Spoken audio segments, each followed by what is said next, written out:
What's up, everybody? Warp Charge Gaming back again. You got George and James, and we're Yo, here yo, yo. to talk to you. It's like episode 4, I think. Yeah, I gotta start paying attention to the numbers. You know, I didn't even change the YouTube thing, James. I didn't. This is probably saying the Thursday night talk show. Oh no. Yeah. What is Some people might get confused Yeah. because we don't post our schedule nearly enough. It's also not Thursday.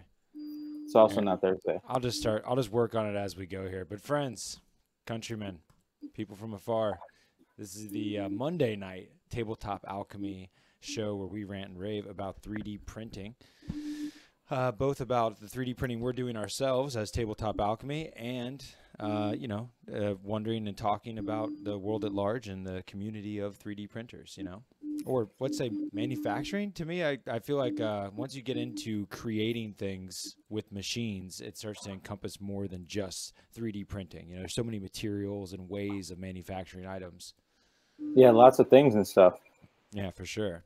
I mean, I'm definitely into, the idea of other materials beyond PLA, like MDF's pretty cool. Just the things that PLA doesn't excel at that some other materials do better. Oh, dude, definitely want to mess with some stuff like PETG, which is basically like environmentally safe plastics. Like you can, you would buy a water bottle from like Walmart type of thing, like a reusable one, like you throw in the dishwasher. Yeah. It's that plastic. So you can make water bottles and different things. Because one interesting thing I made that I probably didn't tell you about that I should have is I made a cold brew coffee system. Okay. So have you ever had cold brew coffee, George? Yes, I have. So instead of it being brewed hot, where all the acidities from the coffee bean come out into the coffee, which makes it harmful for some people's stomachs, which kind of makes you want to go to the bathroom really fast, or just the kind of like that turning of the stomach some people get from coffees. Well, cold brew makes it sweeter and kind of smoother, and it doesn't have that acidity to it, which gives you kind of a less of a crash type of caffeine. Yeah. So I enjoy it, but like places like Starbucks will typically charge more for a cold brew coffee than like an iced coffee.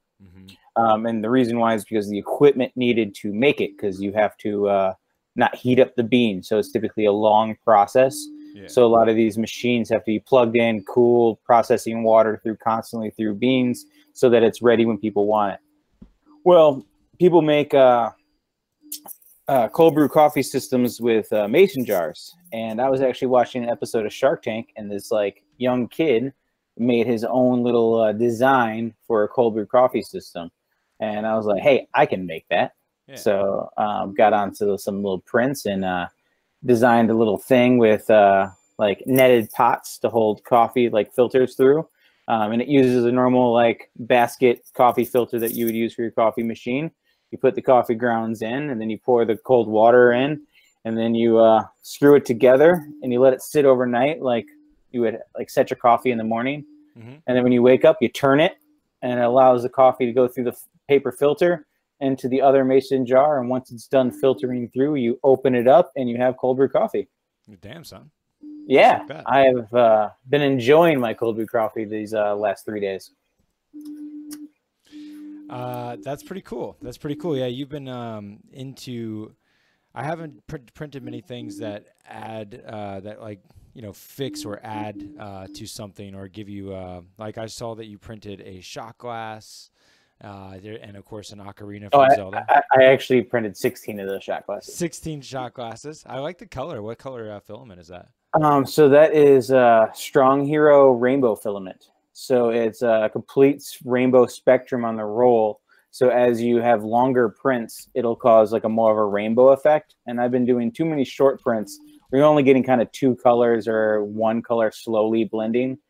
So one thing you can see is the instrument from Zelda. I forgot what it's called, but that was a fail actually. I had extrusion issues, if you can see in like the middle where it's all like wafered. That's not supposed to be that way. So I was having problems with the plastic wasn't fitting through or feeding through properly. So I had to fix that. And we're going to be talking about that tonight and how to fix those kind of problems. But the shot glass was the print prior to that, where you can see is actually perfectly fine. So it's interesting. And the only reason why I printed shot glasses is I'm not much of a drinker at my home by myself. I either kind of have a party and do it that way or go to like an event or a gathering. So I'm a social drinker. So I don't really have a lot of shot glasses because I'm not really having a whole lot of parties at my house. So had some people over, and a buddy of ours, Matt, he gave me some shit for not having enough shot glasses. So I was like, fine, and I went and printed them. That's funny. Yeah, I print like not just tabletop things, but whenever I see a problem in life or an idea, I immediately go to like Tinkercad or Fusion 360 and try to design something. Yeah, that was I was impressed this week. You had you turned something, that was a pain in the ass into a good learning experience. You had a failed print on this piece here. I'm not sure exactly what it is, James, and it's part of talking about upgrades on our printers and things. On the left, you can see where the top piece there, the connector piece, basically just this big blob of plastic, and you were able to figure out how to take the design and be able to add in just the component in the right way to complete the print. Or no, you just printed it by itself and then glued it on afterwards, right? Yeah. So that is a lamp that I'm making, and I took an idea of someone else's, and I was like, hey, I need something that kind of fits this need. So I changed the base in Tinkercad. I added to it so that it's larger for kind of like a nightstand situation where you can kind of have a catch-all and throw everything. And when I did that, I didn't realize that the connector in the original file that I used for like the electronics innards was messed up. So it printed all messed up. I thought it was my printer actually having a problem, but it was the file not connecting properly. So like it had like 2 gaps of nothing for the plastic to stick to. So then it just kind of caught in the air, and as it kept printing, it made this like massive blob. And I was like, damn it. So I thought it was a failed print, and I was 19 hours in, and I was like, man, what am I going to do? But it kind of stopped printing at that one area, and because it didn't break off, it just stopped printing. So I went to Tinkercad, and I took the model and I put it under the print bed and kind of cut it so that it was just that part. And then I filled in the gap, and then I made that its own file, put it on the printer, printed it, and all I do is a little bit of sanding so that it would fit into like with a part that had already printed up. Yeah. And when I did that, I just kind of sanded a little bit, set it in there, dry fit, just kind of like you're building a model. And I put some glue and just put it in there, and it was all good.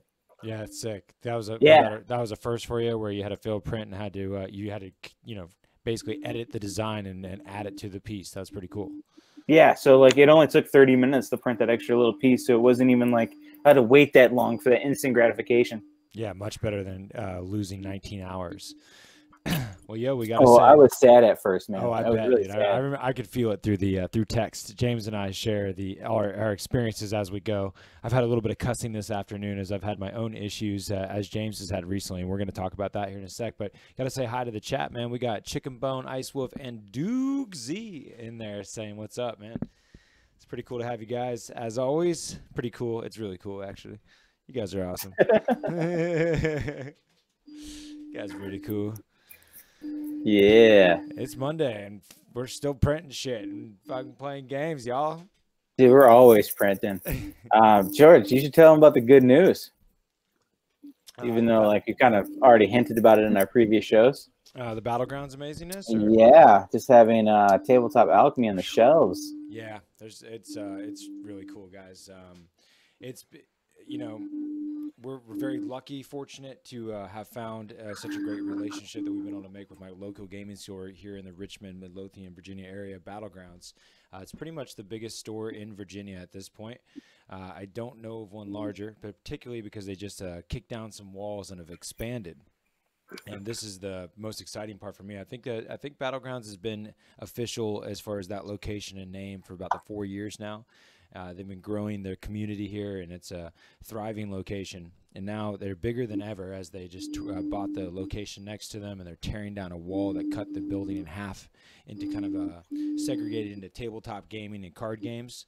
And now it's just going to be this massive monolith. I was actually there for 12 hours yesterday. I go there every Sunday to host Kill Team events and then stay for the store meeting afterwards. And we were moving around the store last night and kind of coming up with a new vision. And for the people that are local or have been to Battlegrounds in the past, your mind's gonna be blown when you go into the store with these revamps, because the flow, the experience is gonna be kicked up a huge notch, especially because Warp Charge Gaming, Tabletop Alchemy is now been offered a home base within the store. We're going to be running our business within the business of Battlegrounds, our partners, and be having a dedicated table and our entire studio stream rig living in the store with the backdrop, the wall. Instead of just being this wall in my house, it'll be a pegboarded retail wall loaded with the Tabletop Alchemy logoed products. Here's our you can see our header right here at the bottom, but here's the header that James made for us. That's the topper that goes on our bags as we put our products on there. And we'll be having those just lining the shelves with all of our stuff hanging on hooks. I'm going to be so excited for that. We'll have some retail cases that we'll be able to put our products on display, especially the ones that get finalized to a full paint job. Can't wait to have the World's Overrun terrain completed by James and having that as our showcase piece, being able to stream and play on our table. That's just like center focus, right? When you walk into Battlegrounds, it's going to be amazing, man. Yeah, I can't wait. I'm thrilled. It's going to look so cool to have those display cases all lit up with all that gear in there with a sexy table all freaking streamlined. I'm also, I was given the responsibility yesterday to, I'm going to be coming into Battlegrounds pretty much 7 days a week. And one of my morning duties will be to make the tables look dope. So I'm actually looking forward to kind of the meditative process of organizing all of the terrain in the store and putting them in segregated bins based on theme. And I'm going to make those tables sexy every day. So when you walk into Battlegrounds, you're about to get a consistent experience of dope-looking thematic tables. So keep them looking good. Yeah. Duke Z has it right. Onward and upward. Yeah, man. Yeah, it's been a journey. Dude, some of you guys may not even know this. Like, me and George are doing, but this is like nothing. This is just me and him just deciding, like, hey, we're going to build something. Mm-hmm. Just because people believed in what we're doing, we're like, now like in a retail space, like because of another business believed in us. Like, it's so cool. You guys join us like on a weekly basis, now good. Twice a week. It feels great, man. I remember when we had our first 5,000 views, right? And now we're at a 100,000 plus, and I was so excited that it was enough to make me feel so the possibility felt so rich and desirable that I was ready to go all in. I've wanted to go all in on something my whole life.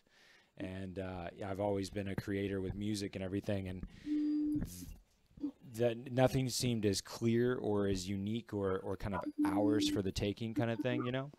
Yeah. Everybody wants to be like a sports, there's like the sports star or the rock star. So that always felt kind of like more pipe dreamy. But even though like playing games for a living and it also seems very pipe dreamy. The methods to the madness felt more unique and visionary than the standard, like chasing the dragon music dream, you know. just to talk truth there, but by all means, we're talking as if we've made it, dude. We're fucking on the grind, friends, and I say that with the F-bomb because, dude, like we're getting to play games, but James and I are busting ass. We're not there's no major return at this point. No. Luckily 3D printing came into our lives because that gives us a direct transfer, an exchange of here is something, and it's more than just supporting entertainment. You get to have a physical thing, and that's just a little easier to monetize with people. Definitely. So like you just keep upgrading your like gaming element, and then you have entertainment on top of it, and then we try to teach you stuff through our mistakes, especially George's mistakes. Playing reps. I have the comments are littered with bat rep mistakes right now. It hurts. It hurts, James. It hurts. I know, buddy, but you're gonna learn from it. You'll learn this game one day because of it. I do learn things for sure. I take, I feel this. But the honest truth is, I know we're not supposed to be talking about 40K and stuff on our games. We're supposed to be talking about printing. Right. But I was caught cheating at the last tournament I was in. What? Yeah, dude. I cheated. Did you mean to? Because then it's not really cheating, right? That was an accident. No, I did not mean to at all. I didn't think so. Right, man. The termite is like there's two different termites, and I was using one profile, and like my points were another profile, That's about a 30-point difference. Dude. And it wasn't even like I was like I like mixed the rules completely together. Like I made my own termite. Damn, Ice Wolf, you hear that? Somebody, Gordito, where you out there? You hear James? Dude, I felt real bad about it, and I just decided that I'm not even going to revise that list. It just trashed to me now. Dude, James. Just trash to me. Man, James made a mistake. I did make a mistake. I make them, dude. I make them a lot. That made me feel pretty good. Yeah. Well, did you anything come from it? Were you like? No, I lost both those games, and then I also like won one where that thing never even took into like effect. Fair. So like it didn't influence my games, but I was wrong. Fair. And I can admit when I'm wrong. I will feel bad when I'm wrong. Yeah. Well, you know, just to continue to segue back to 3D printing, speaking of 40K, here is some 40K models on these sweet movement trays. Been printing lots of movement trays and varieties of them and getting feedback from people on what their favorite movement trays are. Would love to hear from you on why you may not like movement trays, or why, you know, I've definitely heard James's side of his play style is too snaky and, you know, and long zigzag patterns and things that make it not as viable. We have worked with Ice Wolf a little bit to try to, Ice Wolf's done the work to try to make a adjustable movement tray to make those snaky patterns more possible. James, you there? Lost James. Bad news.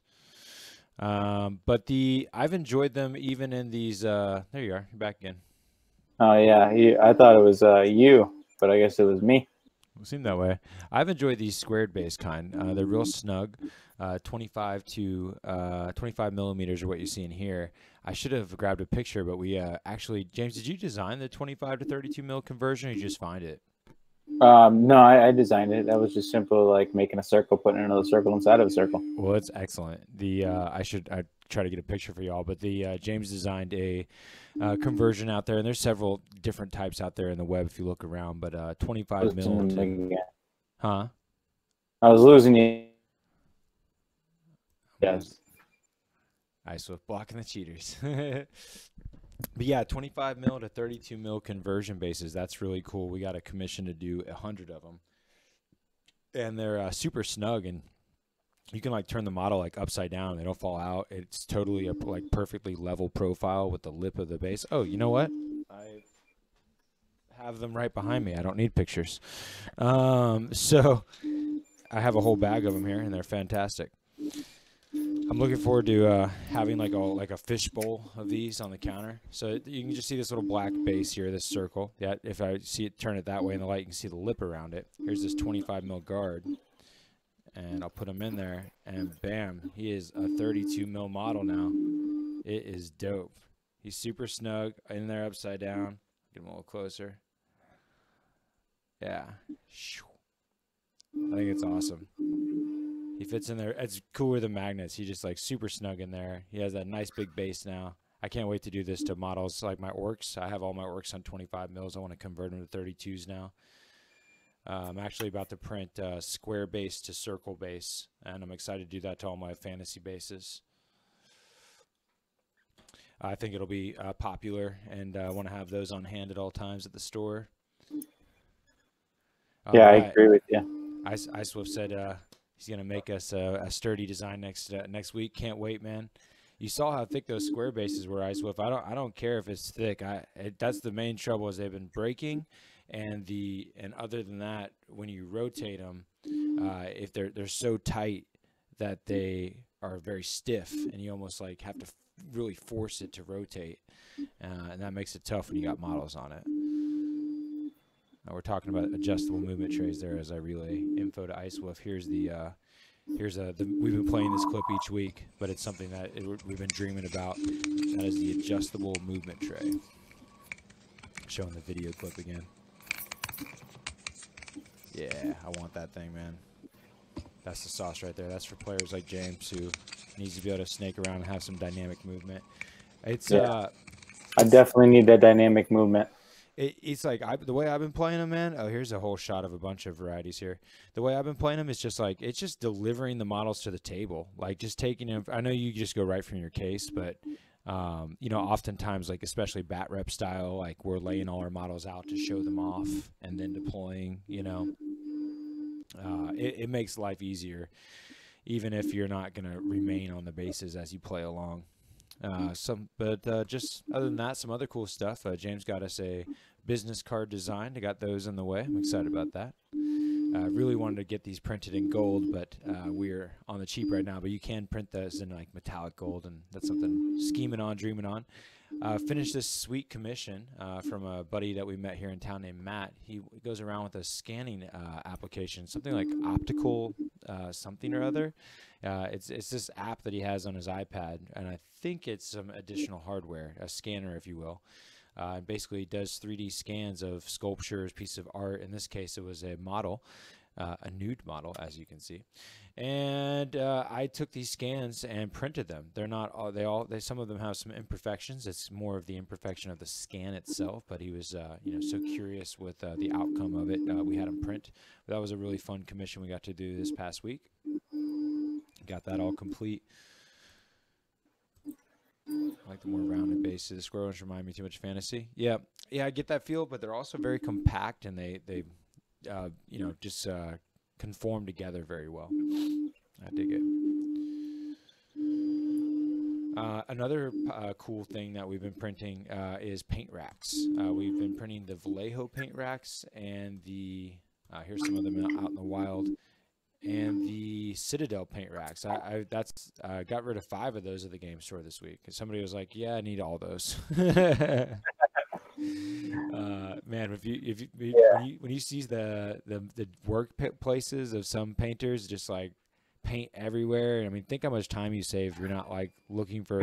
George, you're hating on like the workplaces of other painters, but like I have this really fancy pegboard like rack. And like it looks nice when it's all cleaned up, but when I'm in the middle of the job, my paint is still everywhere. Yeah. I just can't otherwise. Well, you know, a lot of, I guess where it makes more sense is the folks there's a lot of people that like to go places and paint, like go to the game store and paint, you know? Dude, I hear this. Like there's game stores around us that have like paint nights. Right. And I've never been to one because I paint at home where all my paints are. Right. But if you do that, like if you go places to paint with your buddies to like just kind of shoot the shit and like get your army ready, like those racks are perfect for that. Yep. Because you can just put them in a shoebox with already in the rack with your brushes and everything and just go. You know what's funny too is that the Vallejo racks are exactly 25 mil, and you can put your models on it, and the Citadel ones are exactly 32 mil. Yeah. It's weird, yeah. You know, fun fact. So you could use those racks to display your miniatures. Yeah, I was doing it. It was super fun. I don't know why I don't have these pictures ready. What kind of producer am I? Not the best kind, that's for sure. Not the best kind, that's for damn sure. I'm going to get better, friends. One day at a time. One YouTube comment at a time. So keep commenting. Just keep going. Just let the trolldom fly. Yeah. Tell me I suck at least once a day, and I will improve. It sounds counterproductive, but we're not snowflakes. Oh, man. Let's see. What else is magical and cool that's printing related? Oh, yeah. Let's talk about printing improvements and upgrades. That's a lot of what you've been into. And that is what... Oh, I don't know what she said, but I'm sure that's what she said. Yeah. So my printer's screwed up right now. James had a screwed up printer. He's got some upgrades. I'm about to go through some troubleshooting methods we talked about. We were talking about hot pools, cold pools, and ways to troubleshoot when you're first having mistakes with your stuff. Usually the first thing everybody talks about leveling your bed, right? But something that I've experienced the next is like there's clogs. Clogs is a thing. And I think I'm getting into experiencing my first one right now. That's what she said. I'm a little clogged. The view was a little clogged up. Yeah. clogs are definitely a part of 3D printing. I know like resin 3D printers have a whole nother issue with resining hardening inside the bed, which causes way more problems. But for us FDM printers, you get clogs in that nozzle, and it's mainly happens because you're lazy, and when your print finishes, you just leave your filament inside your motor tube, and it stays inside your hot end, and it gets hard, and then when it goes to heat back up, it has like cool spots that then the plastic just clogs up. Yeah. Yeah, I think I've started to experience it because I was trying to get the filament. Usually you kind of, like when you're going to pull it out, you push down, pull out kind of thing. Yeah. I'm getting a lot of that's what she said feelings going on right now. And it's Feelings? Talking about yeah, because everything's about pushing and pulling and extracting and things. Well, you got to put it in. You got to pull it out. Damn it, I feel like I'm blushing.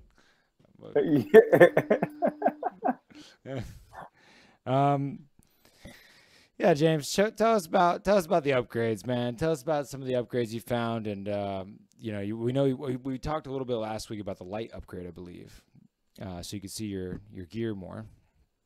But yeah, I want to talk about the feeder, the shoe, the things that you got. You're talking about the sock. The sock. All right. Tell us about socks, dude. I think I talked about these briefly last week, but I have a, you know what? We're going to go on a field trip. Going on a field trip. Field trip time. Woo. All right. So, this right here is an upgraded part. Hold on, James. I'm gonna take you're going full screen. I can't see what you're doing very well. All right. Taking you higher. So, right there. Cool. That is your metal extruder upgrade. It's aluminum. The reason why you want to upgrade to something like that is if you look on the, let's see if I can show you this. Can I get the light to work? I don't think I can. But the filament sensor right there, on the bottom of it, where the filament feeds in through it, has been cut away because of filament constantly going through it, causing the friction to cut through the plastic. So the same thing happens with these extruders, and also the tension on the spring gets less and less. So this cog wheel doesn't grab the filament as it feeds through properly. So by upgrading the metal, it's going to be more durable, so that cog wheel doesn't slip and cause under extrusion, like what happened to my one print that failed. Then you see this blue Bowden tube is different than the stock white one. And the reason for that is the diameter of the Capricorn blue tubing is a little bit thinner, or not thinner, but more narrow and tight to the 1.57 or 1.75 millimeter filament, so that it causes less friction and resistance, so that when it works its way into the hot end, it doesn't have any snags that causes clogs and under extrusion problems. And now a big thing is, it seems kind of silly. Let's see if I can get it right. There's a zip tie right here on this fitting, and the reason for that zip tie is so that the Bowden tube doesn't come loose. And there's another one right by that extruder right there, and the reason for that is so that it doesn't come loose. And then you see these clips that run. There's like a black tape that originally comes with it, but there's also these clips. I printed these clips so that it would hold it nice and snug together, so it doesn't have more like movement from the cord, so that it gives less friction. It's all about that fluid, least amount of friction as possible for that plastic to get into that hot end. And that's the problem with Bowden extruders. Like there's direct extruders like the Prusa that feed directly into here from coming up above the Z-axis down into it, so that it doesn't have these problems. But that's how Crealities would be able to make it cheaper than a Prusa, is because of these Bowden extruders. So that's the problem with it. But this is a $15 upgrade for 1 meter, which is, this is a 1.5 feet. So you get basically 2 tubes for 15 bucks. This thing was also $15. So that's $30 in upgrades right there. I mean, like I said, the clips I printed, and you can see how small they were. So they were like nothing. But let's see if I can get here. If you notice my nozzle right next to it, there's like a nipple type thing around it. Well, that is actually a silicone sock. And the reason for that sock is so that it's the hot end becomes insulated more, and it doesn't cause fluctuations in temperature, so that your plastic stays molten and like liquefied inside the hot end better, so that you get less resistance, so that you get even flow all the way through. And the reason why you want all this less friction, even flow, is so that you get nice, smooth prints. And am I showing that off properly? Yeah, nice. it looks nice, yeah. Yeah. So this is a front of a custom billboard for a podcast friend of ours. And that's what's awesome about us, is we can customize some of the pieces of terrain by just throwing on your name of a club, our podcast, or us. If you want to be a huge fan, rep us on your tabletop. Here's Warp Charge Gaming's sign right here. Now, I'm very excited that I was able to take you on that field trip, even though I'm not the best cameraman. But our buddy out there in the interwebs, Gordito, donated that Logitech 1080p camera so that we can provide to you a better talk show Mondays and Thursdays. Right? So thank you, Gordito. Yeah, super cool. Thanks, Gordito. Gordito's kind of the man. He's also, I just saw this picture, so I'm going to segue. He also got some dice from us. So just heads up, we got some dice. I just saw the dice, and I was like, maybe people would like to know that they could get some too. We got a message that somebody wants the purple and teal and wants to know when we're going to get some more in. The answer is when we get rid of all the ones we have. Yeah. We will sell more and order more, and then we'll get different colors. And obviously, we figure out kind of which colors do better than others. Those blue and teals are been requested more than once for sure. Yes. Yeah, purple teal. Yeah. With the gold pips. Yeah, those are. I like to call them pips. Those are pips. Yeah. MTV Cribs. Yeah, Chris is he's partying with it's spring break all the time with that guy. So. Yeah, he doesn't join in on the tabletop fun with us. Yeah, Mondays is too close to the weekend, so he's probably still really wasted. Just joking. He's MTV Cribs. He does things. MTV Chris. Great upgrades are cheap. Just love Chinese printers, right? So yeah, I thought that I thought that the hot end was a little like man, the newer machine I have, it's quiet as a mouse, and the one I've been having running for longer is like when that thing boots up, it's like super like growly. It seems to like level out. But okay, so I had the same issue with mine. And then it stopped doing that. And all it is an internal fan, and there's like something caught inside of there. Yeah. And what was caught inside mine was like a piece of support plastic, like got sucked up inside there. Yeah. So when it turned on, it would click against that, and then it would like find a resting place, and it wouldn't do it anymore. Yeah. And then I got it out of there, and it stopped doing it completely. Yeah. I gotta take the dust cover off, I think, as part of my next move here.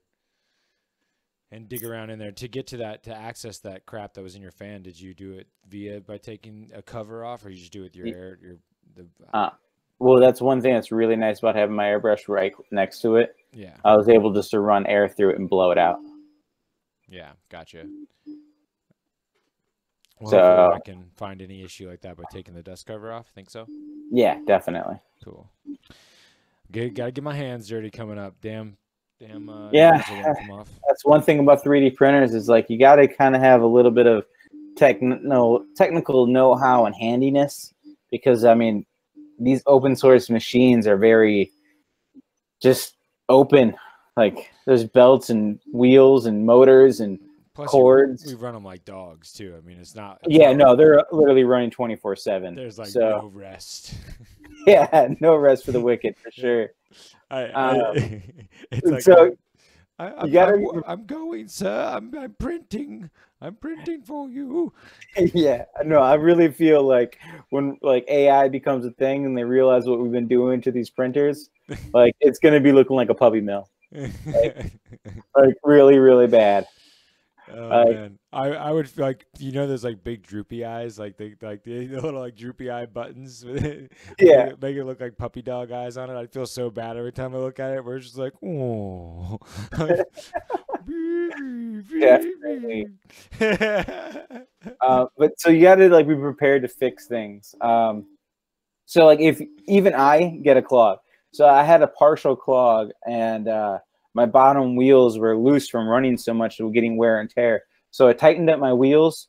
I basically just cleaned out the nozzle with this little pointy thing like that comes with it. Mine's really, really bent, but it's normally straight, and you stick it up in the nozzle to kind of remove any clog. I run it hot, and then I take the Bowden tube off, and I just take straight filament and I push it through just to grab any like old hard stuff and kind of free it through the nozzle so clear out any clogs. And if that still doesn't work, and you kind of know there's a little bit more in there, when it's all hot like that, you can turn down the temperature, and it's called a cold pull, and you pull it out the other way. And when you cool it down, it allows that other plastic kind of adhere to the filament, and it becomes cool enough yet still soft enough where you can pull out the mass instead of kind of chunking away at it. It's really hard to get down in there. So you kind of use the filament as a tool, and you manipulate that by changing your temperatures from really hot to really cold. And when I say really cold, I'm still talking like 160 degrees Celsius. Oh, my buddy Rick just cracked me out, dude. He's like, oh man, a pointy thing. Slow down the tech jargon. Dude, I want to keep it simple, man. But if that's not simple enough, man, I'll call it the shiny thingy. It looks like a paperclip, but apparently it's a special tool that comes with the printers. So don't screw up and use not the proper pointy thing. That one comes with the machine. Yeah. Obviously, they knew what they were doing. Yeah, they knew what they were doing by giving you this pointy thing. Yeah. So yeah. I'm about to have to apply the pointy thing. Yeah, George is about to attempt the pointy thing after we get off air. Mm-hmm. Another thing that helps with clogs is depending on what you're printing. Maybe you're using too small of a nozzle. So since I've been printing a lot of terrain, I went to a 0.6 nozzle instead of the standard 0.4. It's a little bit better flow. And since these small little tweaks that literally took me 15 minutes, I think, total, I'm back to printing like gold again, making that plastic turn to gold like Alchemy. That's what I need, man. George, I printed. I should have pictures. What kind of producer am I? But I printed some of the best movement trays.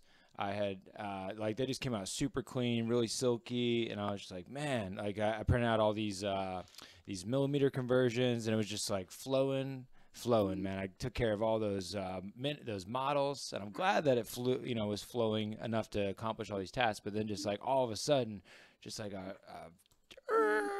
crash type feeling, like my shit ain't working. Now I gotta check the steppers.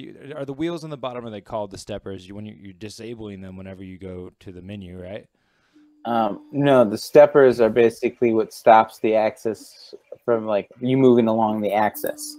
So like if your steppers are activated, you can't move the bed back and forth, and you can't move the head back and forth. Okay. But when you disable your steppers, then you can basically move it freely because you're not relying on the machine to tell it what position it is along the axis. Okay, so the wheels themselves are not the steppers. The steppers. No, that's why when you said steppers earlier, I just kind of asked you, did you mean the bottom wheels? Yeah. Like knowing kind of reference. Yeah, so that's one of my machines. I think that's my go-to is I need to go, and that's one of those pitfalls that you can. I know when I first started to build the first machine that came in, after I already had it kind of assembled, James was like, did you check the wheels on the bottom? It's a lot easier when it's not put together. I'm like, well, shit. They definitely don't tell you that in the manual to make sure that you tighten the hell out of everything. Yeah, when you put together one of these machines, they're kind of kits. But what's nice about the CR10S in comparison, or the CR10 even, in comparison to like the Ender, is it's only 2 parts. And then you're like computer components that just plug in. The Ender is actually things you got to like put together more so. But when you put all this stuff together, you need to tighten it all up. I mean, they just kind of like slap it together so that it can be shipped. Mm-hmm. You really need to make sure everything's tight, everything's level. It's also make sure the surface you're printing on is level.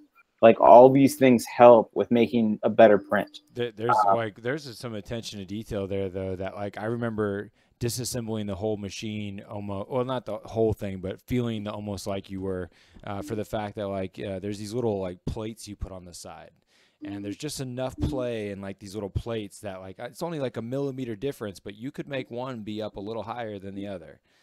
And if you don't like think about everything being kind of equally the same level as you go to putting it together, then you could find that everything's off the whole time, and you're sitting there like battling this thing that's really this one screw you need to tighten on a corner of your printer or something, you know? It sounds crazy, but it is a delicate piece of machine, even though you can kind of beat the hell out of it. Mm-hmm. What's I supposed to say here? He's throwing down technical jargon. When the power to the stepper they block because of magnetic fields. Takes then 168 steps to rotate the axle one time. Damn, I don't necessarily know what I'm hearing here, but I like it. I like saying it in a fancy voice, like I'm really smart. One thing I learned about the Crealities is along the Z-axis, like your layer height, it takes the full revolution of like going up along the Z-axis is 0.4 millimeters. So if you set your layer height on a Creality type printer to like 0.12, it'll print just as good a quality as a 0.1. And then like you can go to a 0.15, but if you go to 0.16, you'll actually get a little bit better quality at a faster speed. So like 0.2 works really great on Crealities because that's already that natural 0.4 step along the Z-axis. So it's not struggling. So it's full revolutions instead of partial revolutions per layer height. If that made any sense. Yes. All I know is that the size of the nozzle dictates like the layer height that you need to do. Partial, yes. Yeah, on the basic side of it, and like on the basic side of it, yes. And it's like I think it's like half. Like since I have like a 0.4 millimeter nozzle, I need to put 0.2. Your like comfort zone is a half. Right. So that's enough to be dangerous. That's what I'm understanding. To take it any further than that, it's a little bit more than my head can handle at this moment. Yeah. But like that's how simple these are. Like they can be confusing, but they're simple. I think they're great hobbies. Like if you're just someone that has some free time that like, hey, I could think of some useful stuff, like my cold brew coffee system, or like the racks for the pegboards, or like the little lamps and stuff I make. Like if you like to just tinker with things like that, 3D printers are the best hobby ever. Like you can just have so much fun. It's addicting. You'll have one machine, another machine, and then you're like, well, now I want to play with different materials. And then you start getting enclosures, and then you get different types of printers all together. Go from like to LCD screens and then to your lasers. And then you're like, you know what? I'm going to start a business. And it just takes off. Dude, I just love the magic of seeing something from nothing. Just, you know, I love having something like almost, you know, just like mathematically perfect, like taking those paint racks and how they just fit perfectly together, or how that 25 mil model fits into that 32 millimeter conversion base. Like that gets me. I just like love that, how you can take your mind and manifest things from it. On the most basic level of what it is, it just blows my mind. I need to get even more in tune, and I've totally blown by it. You know, we needed a new sign. Like I love the signs that you made, and like we needed a sign for Dark Bunny Creative, and just seeing you kick that back to me and see how cool it looked, it was just like, God, that's amazing. Amazing. Yeah. A great website if you guys want to make custom things like logos and signs and things. PNG to SVG.com, I believe it is amazing. Or if you just go into Google, go PNG to SVG. It allows you to take a PNG file and turn into an SVG file. And the SVG file is something that you can put into a 3D modeling software to create either a 3D file or basically like a CAD file for a CNC machine. And dude, it's just amazing. like how I can just create a PNG that's monochromatic, which is basically a single black color. If it has levels to it, I just create layers, and I create those SVG files. I put them into Tinkercad, which is another free software. I just load it into, and then from there, I basically have whatever logo I want, and I can put it on my billboards and just slap it up on there. It's amazing. Like, yeah, it's so badass. So badass, man. It would be, I would be able to definitely, it would be a lot easier for us to interact with each other's skill sets if we were in the same location. shut your mouth. Shut your mouth. It's a cross country thing. It makes it a lot more difficult to be like, here, James, here's what I know about things. And James be like, here, let me show you this. It's challenging. It's challenging. Yeah, but that would be like easy mode. You don't want to play games on easy mode. That's for noobs. Right? Am I right or am I wrong? Ain't no scrubs. Ain't no scrubs here. I know. I mean, YouTube comments might think otherwise, but dude, I got my ass kicked last night, too. Actually. Yeah, I thought you beat Chris. I did beat Chris, but then I played. It was a funny game, and just because Rick might be out there and he witnessed it, and everybody was like talking mad shit to me. It was just like time for. I was like, you know, fuck it, let's play. Will was like, let's play a 1,000-point game. I was like, all right, cool. And so I just like quickly cut my 2,000 list up to a 1,000-point Nurgle list, and up. Existence is pain. Suck it up, George. Yeah.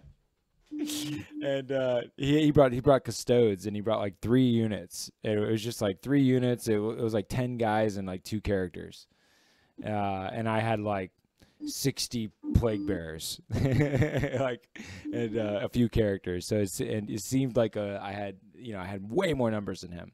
But man, his 2-up armor save, 3-up invul, and he just sat there and just tanked like everything and just slayed through my whole army. It was so sad.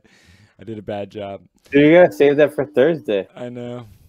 Because otherwise, I'd be talking about the 1,500-point game I recently played. That on the end of turn 1, start of my turn 2, I had 9 models, and then I came back to win. That does sound good. That does sound good. So back to Tabletop Alchemy. Just threw up the old logo. Yeah, we are easily distracted. The reason there's a Monday night show is because our Thursday night show became overwhelmed with 3D printing topics. Now our Tabletop Alchemy show is getting overwhelmed with Warhammer topics. It's a tough balance, friends. It's a tough balance. Dude, we really try our hardest to keep this all organized for you. But we ourselves are not organized. No. Need to get there. 2019 goals, or just goals in general. Efficiency, just goals in general. Discipline, organization. Or maybe we're just fishing for those YouTube comments. You know, like to appeal to everybody. You know, not all 3D printers, folks, are as oriented around gaming as we ourselves might be. We're more impassioned with it, and I found that a lot of 3D printing hobbyists are often engaged with role-playing games more so than tabletop war games. I don't blame them, because if I was a role-playing nerd, I would definitely own a 3D printer just for the open forge tiles that you can build. The amount of money that you would spend to own like these full immersive dungeons. Yeah, you just buy yourself a printer. I threw up the World's Overrun as an example.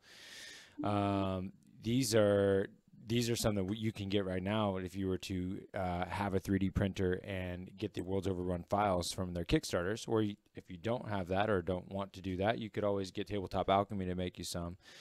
We are licensed with World's Overrun to sell their product line, and they have a lot of amazing stuff. And this is great for role-playing games. Here's a immersive world. You got some obelisk, like desert-themed areas. They have these cool tiles called Grove that are like a grassy, rocky knoll, kind of very elven type feel to it. And then, of course, they have a lot of dragon-esque type items. This is like kind of like almost like a live razor blade going through rocky formation there. That definitely has a dragon feel to me.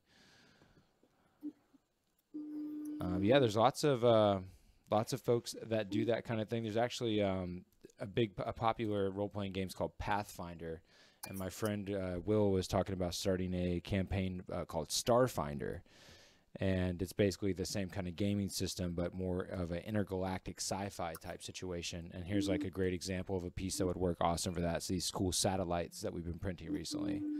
Super cool. And then, yep, this would be also great for that kind of setting the scene inside of the Starfinder campaign there. Yeah, you should look at a message I just sent you through Messenger. It better be worth it, James.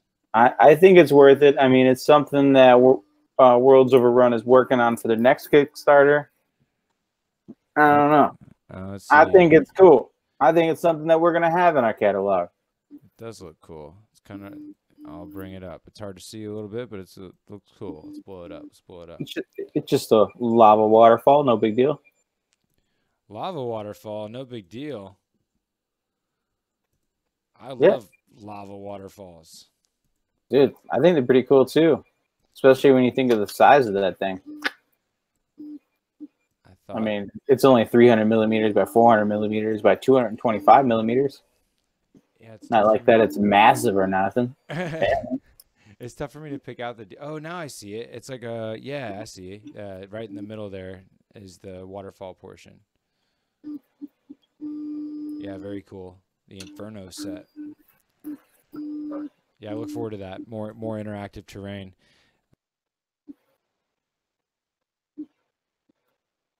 Show of all the tile pieces there.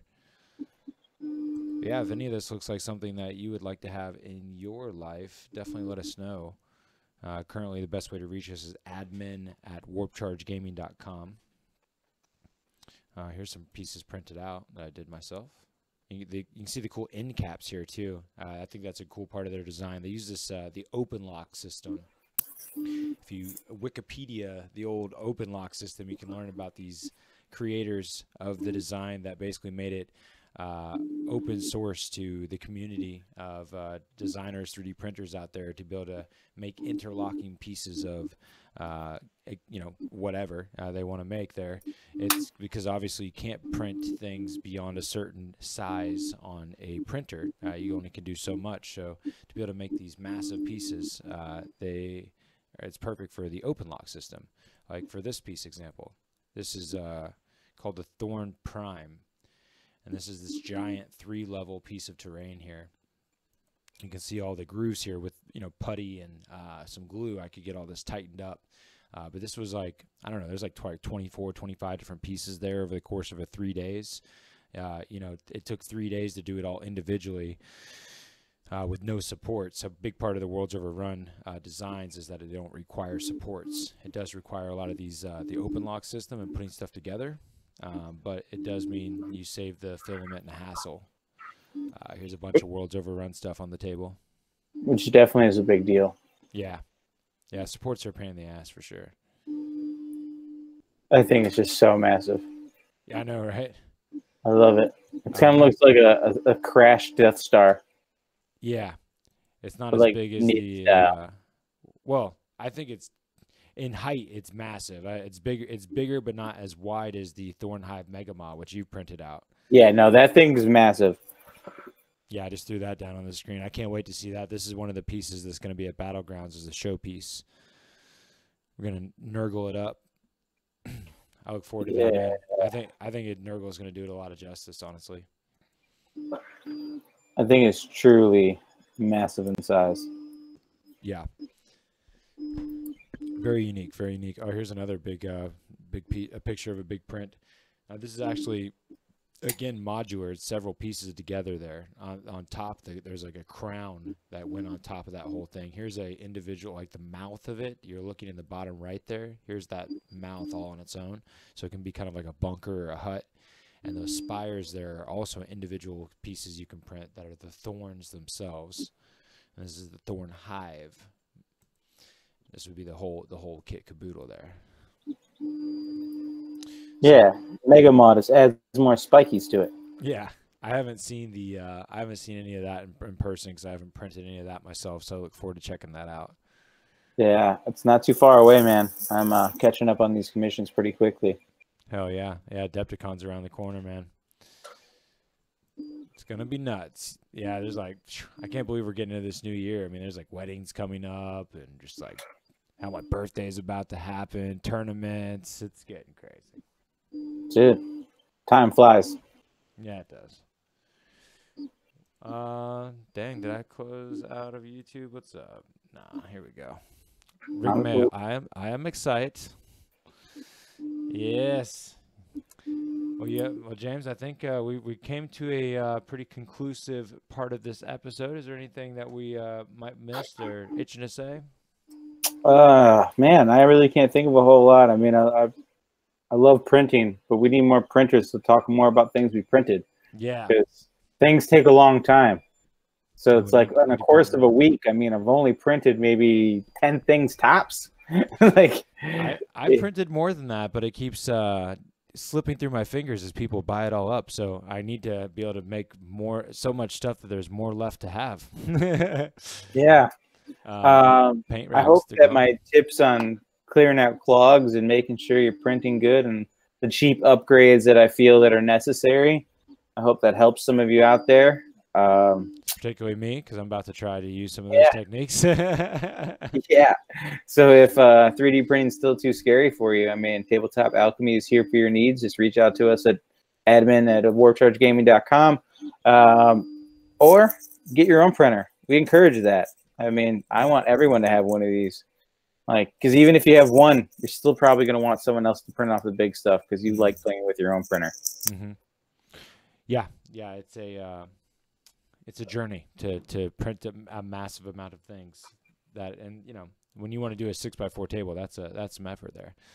We can be your backup. We can help you get some stuff. Plus, James is a great painter. If you guys need any commission painting, we can 3D print it and paint it. Yep. And then I also work some custom commissions. If you need like a display board or something, like I don't know if you have the pictures, George, but the dugout I did for Blood Bowl, I did the I don't custom the custom name of the Blood Bowl team on there, custom logo for the team, all put into the Blood Bowl dugout. Yeah, so that is a great showpiece by you there. Yeah, so I mean, I definitely can help you out and making things happen for you. I've even done a full Shadespire playboard that's all 3D printed. So what you guys need, I got you. Otherwise, just keep taking fun seriously. Right. Put you guys on the flip side on Thursday. Yeah, we'll be here Thursday at 9. We got bat reps coming. I'm actually going to be filming 3 kill team bat reps tomorrow, maybe 4 even. So, oh God. Yeah, we went black. We're black. I don't know why we went dark, friends. I think audio is still cranking through. Oh, you got this image up. Yeah, I killed the image. I don't know what happened to us. Wow. Yeah, weird. Good job. Well, it's pretty much time to go. YouTube's telling us we got to leave. Somehow the screen is dark. But yes, friends, we do appreciate you. Oh, you know what? Just throw this little Tabletop Alchemy logo there. It's been good. It's been real. We'll see you Thursday. Kill team tomorrow. Filming all times and things and stuff's going to happen. And it's going to be great. And everybody's awesome. See you all next time.